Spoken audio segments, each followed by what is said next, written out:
అవసరం లేదు అనేటువంటిది ఖచ్చితంగా కూడా మనం చెప్తూ ఉన్నాం.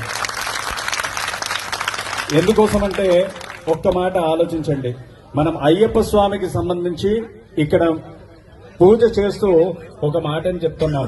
పరశురామ ప్రతిష్ఠితమైనటువంటి దేవాలయంగా మనం శబరిమలై అయ్యప్ప స్వామిని కూడా చెప్పుకుంటూ ఉన్నాం.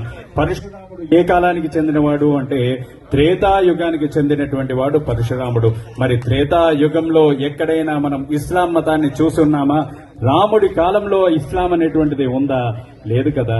మరి రాముడి కాలానికి చెందినటువంటి ధర్మశాస్త్రకి వావర్ అనేటువంటి మిత్రుడు ఎక్కడి నుంచి వచ్చాడు అనేటువంటిది ఇప్పుడు ఉత్పన్నమైనటువంటి ప్రశ్న.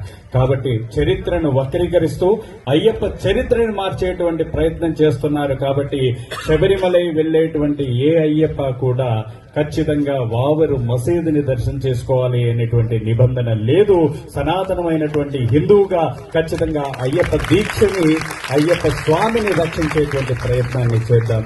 ఇక ముఖ్యంగా కూడా చెప్పుకుంటే అయ్యప్ప స్వామి దీక్షను వేస్తున్నాం, శబరిమలై వెళ్తున్నాం. దాదాపు ఇక్కడ ఈ స్వామి వాళ్ళ 18కి వచ్చాడు. దాదాపు ఆ 18 వయసు అంటే 36 సంవత్సరాలుగా శబరిమలై కోవిల్లో మేము పనిచేస్తూ ఉన్నటువంటి పరిస్థితి అక్కడ మేము చూస్తున్నాం. నా చిన్నప్పటి నుంచి కూడా అదే పరిసరాల్లో పెరిగినప్పుడు అక్కడ వావరుకు మసీద్ అనేటువంటిది లేదు. ఇక్కడ ఏదైతే చిన్నగా మనకి విగ్రహాలు కనబడుతున్నాయో ఆ సైజులో ఒక పూరి పాక ఉండేది. కానీ ఈ రోజు ఏమైంది? ఒక జామా మసీదుని మించినటువంటి మసీదు ఇవాళ అక్కడ ఎరుమేలిపేట లోపల కనబడింది. ఎరుమేలిపేట శాస్త అనేటువంటి ఆలయం ఎంతైతే ఉందో అంతగానే ఉంది. మరి ఏది అభివృద్ధి చెందింది? అయ్యప్ప మాల వేసుకొని మనం వెళ్తున్నాం, మన సొమ్మం తీసుకుపోయి అక్కడ పెడుతున్నాం. మన ఊర్లో అనేకమైనటువంటి మసీదులు ఉన్నాయి, మన చుట్టు ప్రాంతంలో అనేకమైనటువంటి మసీదులు ఉన్నాయి. ఏ మసీదులోనైనా మనం ఎక్కడైనా కనీసం మనం దీపం వెలిగించామా, కొబ్బరికాయ కొట్టామా, ఆ మసీదులో మనకి ప్రసాదాన్ని పెట్టారా? ఒక్కసారి ఆలోచించండి.